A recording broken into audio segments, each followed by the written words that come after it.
اعوذ باللہ من الشیطان الرجیم بسم اللہ الرحمن الرحیم۔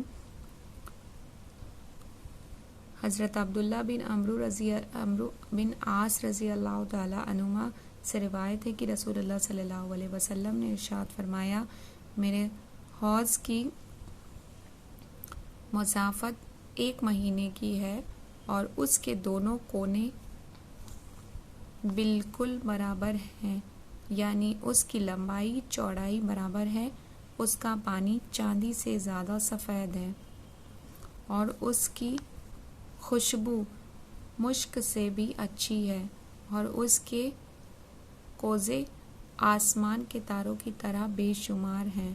اس کا پانی جو اس کا پانی پی لے گا اس کو بھی پیاس نہیں لگے گی۔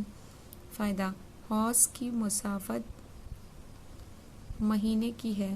اس کا مطلب یہ ہے کہ اللہ تعالیٰ نے جو حوض کوثر کو رسول اللہ صلی اللہ علیہ وسلم کو عطا فرمایا ہے وہ اس قدر طویل عریض ہے کہ اس کی ایک جانب سے دوسری جانب تک 1 مہینے کی مسافت ہے۔